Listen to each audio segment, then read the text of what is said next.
Hello guys, I am जिया। स्वागत है आप सभी का मेरे यूट्यूब चैनल एजुफिल में। This is electricity chapter part 4।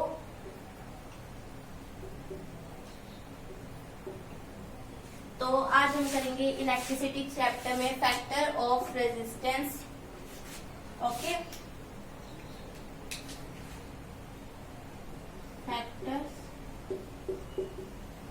Of resistance. तो जिन्होंने भी अभी तक मेरे 1, 2, 3 पार्ट नहीं देखे, मेरे चैनल पे जाके मैं तीनों पार्ट चेक कर लें। तो चलिए स्टार्ट करते हैं। Factors of resistance. सबसे पहले MALT, इसको याद रखना है, MALT, मैल्ट। ओके, तो हमारा पहला फैक्टर होएगा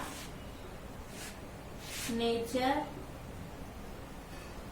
of material. Nature of material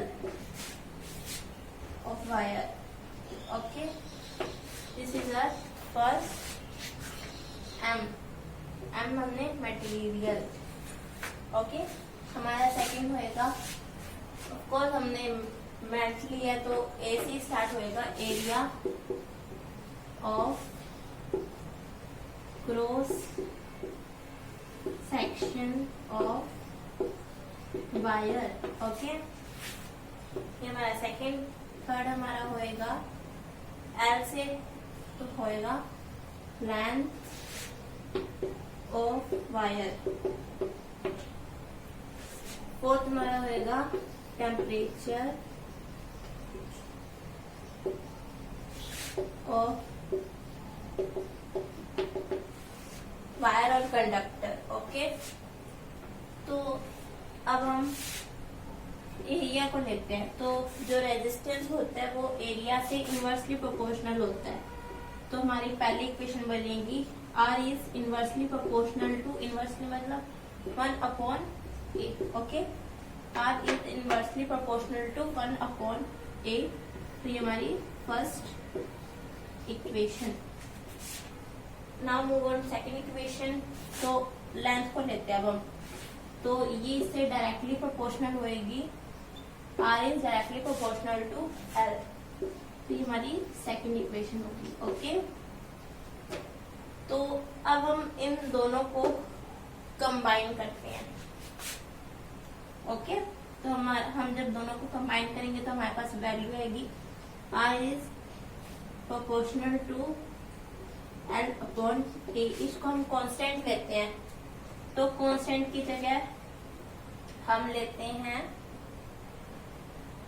रो। ये हमारा रो है, RHO, रो। तो अब हम हमारा फॉर्मूला बनेगा R is equal to rho into length upon area of cross section. तो ये हमारा फॉर्मूला बना। ओके, तो अब हम इसके ऊपर एक टेबल देखते हैं।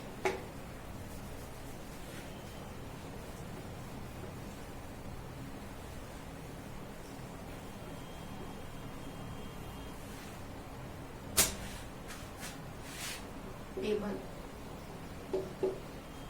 फैक्टर्स, हमारे 4 फैक्टर्स थे। MALT, less resistance, more resistance, more resist. अब हम मटेरियल पे चलते हैं। मटेरियल। ओके, तो लेस रेजिस्टेंस वाला होएगा कॉपर एंड मोर रेजिस्टेंस वाला एल्यूमिनियम। ये हमारे मटेरियल है। तो अब हम चलते हैं, हमारे क्या थे, MALT। अब हम चलते हैं एरिया पे। एरिया,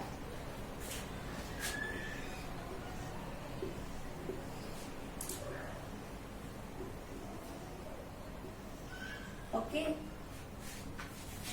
तो इसका एरिया ज्यादा है और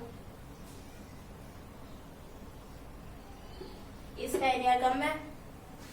अब हम चलते हैं लेंथ पे, ठीक है।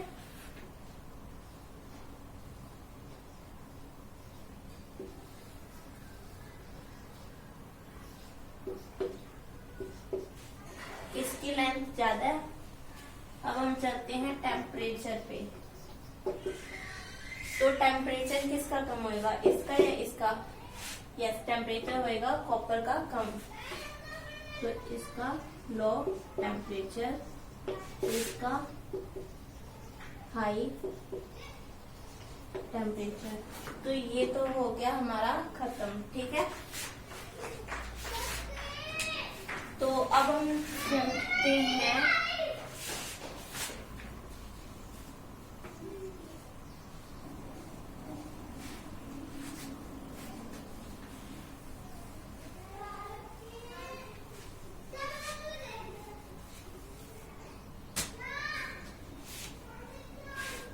सिंबल्स पे चलते हैं, ठीक है।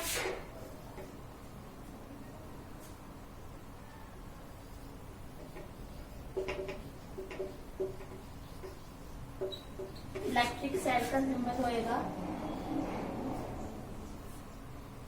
Plus minus. ये हमारा इलेक्ट्रिक सेल है। बैटरी का होएगा, सेल को जोड़ के बैटरी बनती है, तो 3-4 सेल इकट्ठे ले लेंगे। ये हमारी बैटरी। बल्ब,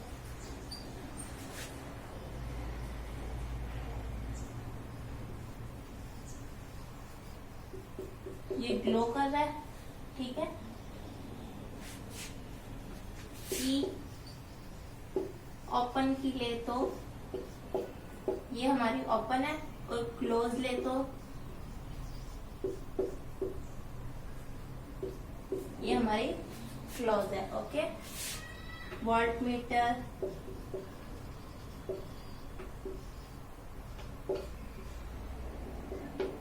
ये हमारा वोल्ट है, वोल्ट मीटर है। एमीटर,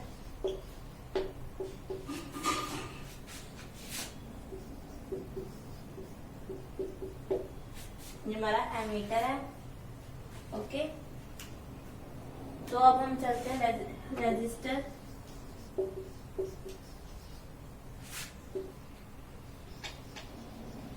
ये हमारे रेजिस्टर्स है, ओके। वैसे तो ये आपको एनसीईआरटी बुक। तो अब हम चलते हैं इलेक्ट्रिक सर्किट पे। तो इलेक्ट्रिक सर्किट की डिफाइन होती है ए continuous and close path of an electric current. मतलब कि कंटिन्यूअस निरंतर चलने वाला, और क्लोज बंद, मतलब कि ये चलता भी रहता है और बंद भी होता है, okay. Path of an electric current, मतलब कि ये करंट के लिए कह रहा है। करंट के लिए मतलब कि करंट कंटिन्यूअस चलता रहे और कभी बंद हो जाए, इसलिए हम कहते हैं इलेक्ट्रिक सर्किट। अगर हम करंट देंगे, अगर हम चार्ज ही नहीं देंगे तो चलेगा कहां से, ओके। तो ये सिंपल इलेक्ट्रिक सर्किट है। जैसे कि ये बैटरी है हमारे पास, हमने उसे बल्ब से कनेक्ट कर दिया और वायर्स जोड़ दी, वो ग्लो होने लग गया। तो ये हमारा सिंपल इलेक्ट्रिक सर्किट है। इलेक्ट्रिक सर्किट के 2 टाइप्स होते हैं। फर्स्ट, ओपन इलेक्ट्रिक सर्किट, जिसके अंदर इलेक्ट्रिक करंट फ्लो नहीं होता। क्लोज्ड सर्किट, जिसके अंदर इलेक्ट्रिक करंट कंटिन्यूअसली फ्लो होता रहता है, ओके। ये हमारे सर्किट है। तो अगर हम सर्किट के डायग्राम देखें, सर्किट्स के अंदर भी कनेक्शन होता है। कनेक्शन ऑफ, नेक्स्ट टॉपिक हमारा कनेक्शन ऑफ रेजिस्टेंस। रेजिस्टेंस के अंदर 2 टाइप्स के कनेक्शन होते हैं। फर्स्ट सीरीज में, सेकंड पैरेलल में, ओके। तो सीरीज के अंदर क्या होता है, जो हमारा करंट होता है ना, वो सेम होता है, और जो वोल्टेज होती है हमारी, मतलब कि पोटेंशियल डिफरेंस, वो हमारी डिफरेंट होती है। और अपोजिट पैरेलल के अंदर हमारा जो करंट होएगा वो डिफरेंट होएगा, और जो हमारा वोल्टेज होएगी वो सेम हो जाएगी। ठीक है, ये तो हमारे टू टाइप्स हो गए। तो अब हम इनके डायग्राम देखते हैं।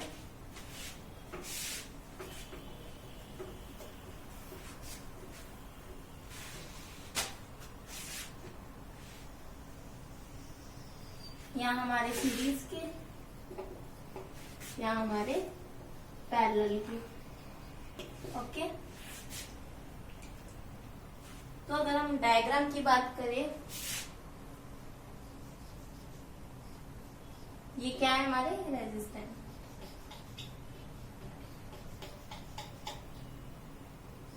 रेजिस्टेंस तो दोनों में डिफरेंट होंगे। ठीक है,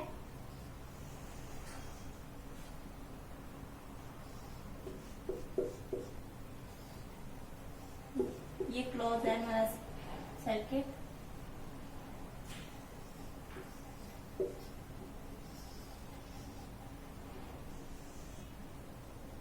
ये हमारा एमीटर,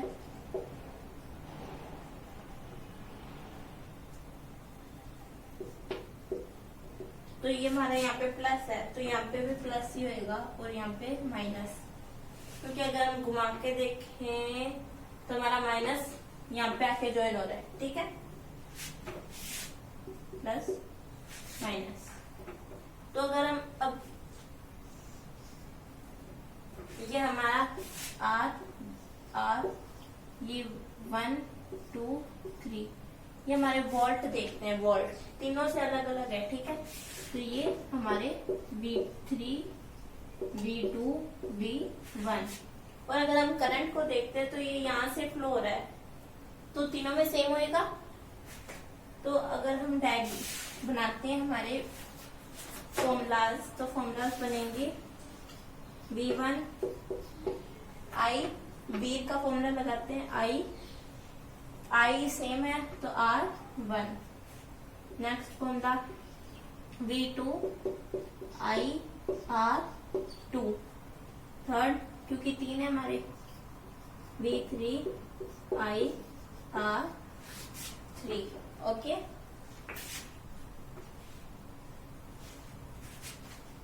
तो इसके अंदर भी हमारे फॉर्मूलेस बनेंगे। I का फॉर्मूला बनाना है, R का बनाना है। ठीक है, I R, अगर हमें IR फाइंड करना है तो IR1 plus IR2 plus IR3। ठीक है, तो भी I कॉमन है, तो अब हम इसे ब्रैकेट में ले लेंगे। IR is equal to R1 plus R2 plus R3। ठीक है, तो अब ये दोनों कॉमन है, यहाँ पे कट करें क्योंकि इक्वल साइड में है। तो हमारा फॉर्मूला बना R is equal to R1 plus R2 plus R3। तो यही डिफरेंट होएगा पैरेलल के अंदर। ठीक है, तो हमारा इसके अंदर फॉर्मूला डायग्राम बनेगा।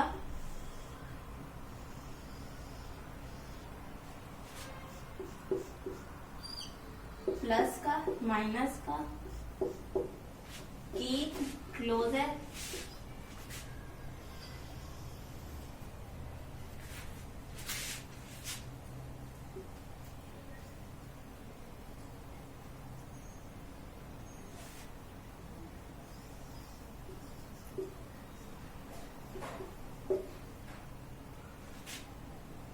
तो अब हम पैरेलल बनाएंगे, तो ये एक सारी लाइन एक दूसरे के पैरेलल होंगी।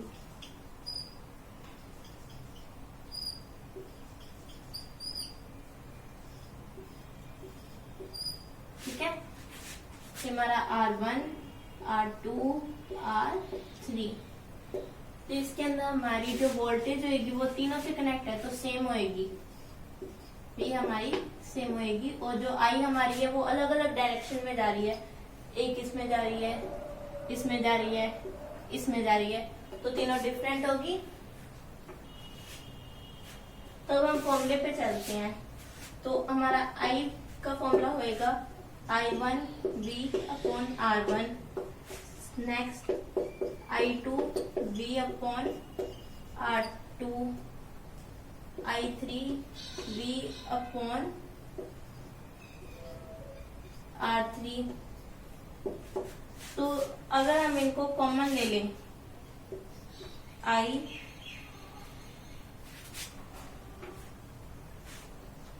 VR is equal to V upon R1 plus V upon R2 plus V upon R3। Okay, तो अब हम इसको कॉमन ले लेते हैं। V upon R is equal to V 1 upon R1, क्योंकि ये तो यहाँ पे आ गया, plus 1 upon R2 plus 1 upon R3। तो v को हम इसके साथ कैंसिल कर देंगे, यहाँ पे क्या बचा 1,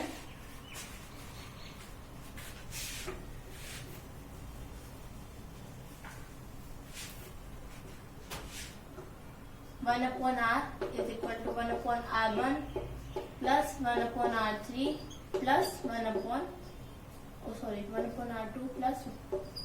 तो ये हमारे थे, एक था सीरीज ये heating effect of electric current. Heating effect of electric current क्या है? हमने सर्किट के अंदर इलेक्ट्रिक करंट फ्लो किया, और वो जो करंट था वो हाई पोटेंशियल, उसकी डायरेक्शन होएगी high potential to low potential, high potential से लो पोटेंशियल। तो थोड़ी देर बाद क्या होएगा, जो हमारी इलेक्ट्रिक करंट वाली हमने जो वायर फ्लो किया था ना इलेक्ट्रिक करंट, उससे जो हमारी वायर थी ना वो हॉट होने लगी, गर्म होने लगी। ठीक है, तो इसका मतलब है जो हमने इलेक्ट्रिक एनर्जी भेजी थी वो हमारी किस में कन्वर्ट हुई, हीट एनर्जी में। तो इसे हम कहते हैं जूल्स, इसे हम कहते हैं heating effect of electric current.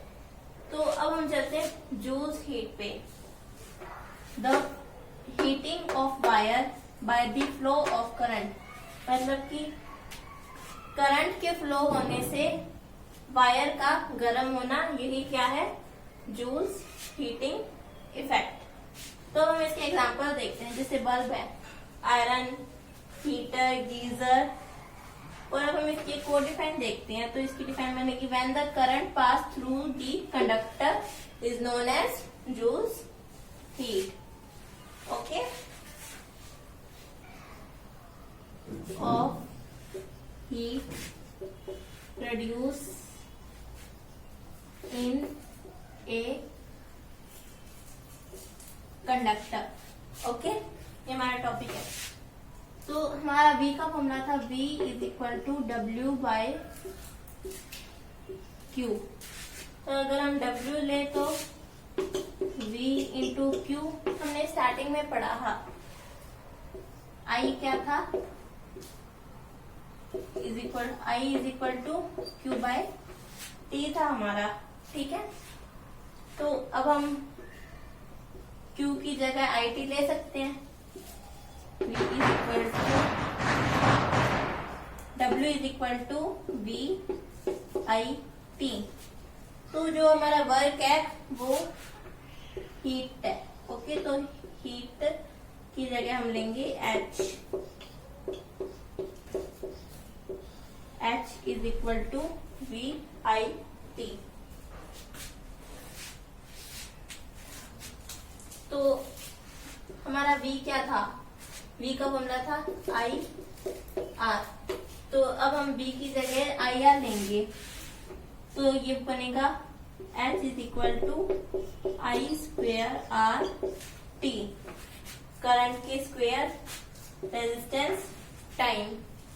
तो ये हमारा है हीट का फॉर्मूला। ओके, तो हम हीट के फॉर्मूले की जगह अगर हमारे पास V है तो हम ये भी ले सकते हैं। ये हमारा हीट का फॉर्मूला।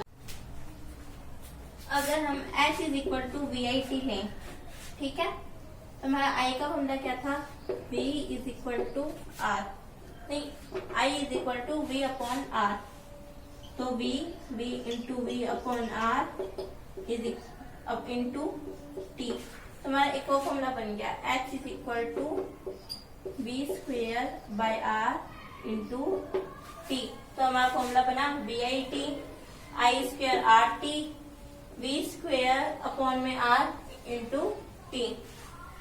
तो अब हम चलते हैं जूल्स लॉ ऑफ हीटिंग पे।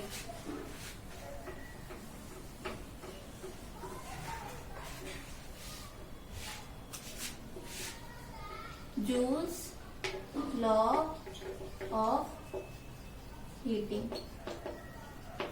First, directly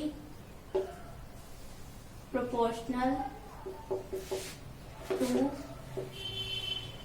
square of current, मतलब कि H is equal to I square, हमारी first equation.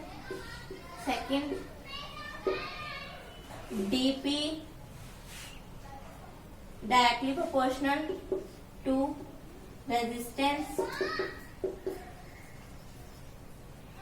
Second equation, third equation directly proportional to time.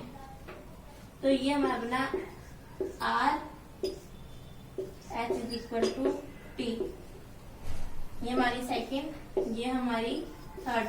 तो अगर हम तीनों को कंबाइन करें तो हमारा फॉर्मूला आएगा H,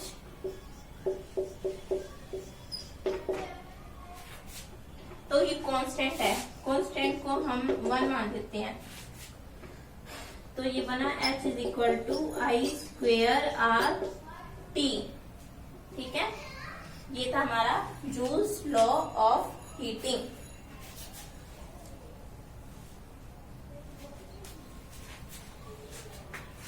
अगर हम H is equal to VIT लें, ठीक है, तो हमारा I का फॉर्मूला क्या था, V is equal to R, नहीं, I is equal to V upon R, तो V into V upon R is अब इंटू T, तो हमारा एक और फॉर्मूला बन गया H is equal to V square by R into T, तो हमारा फॉर्मूला बना VIT I square RT V square upon में R इंटू T। तो अब हम चलते हैं जूल्स लॉ ऑफ हीटिंग पे।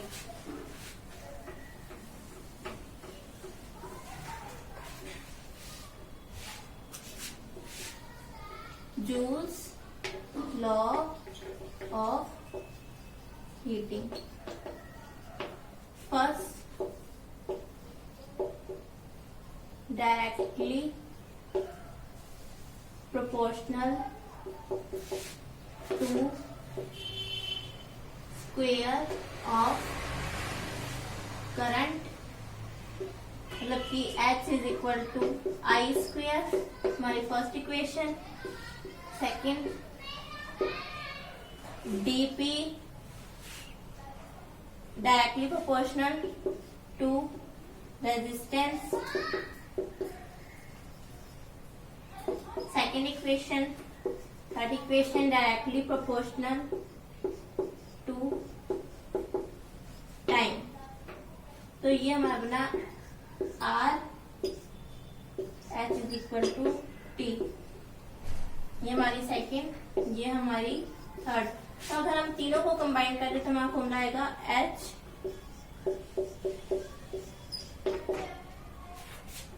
तो ये कांस्टेंट है, कांस्टेंट को हम 1 मान देते हैं, तो ये बना H is equal to I square R T, ठीक है।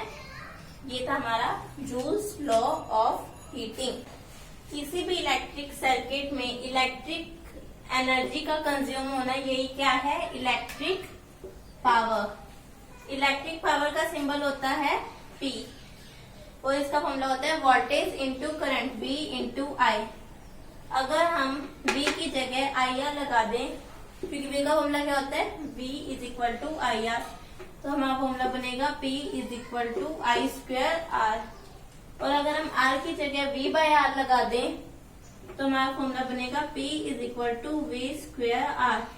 तो ये हमारा लास्ट टॉपिक था। तो जिस किसी को भी वीडियो अच्छी लगी हो तो प्लीज यार इस वीडियो को लाइक करना, चैनल को सब्सक्राइब करना, ज्यादा से ज्यादा शेयर करना एंड कोई भी डाउट हो तो प्लीज कमेंट करना।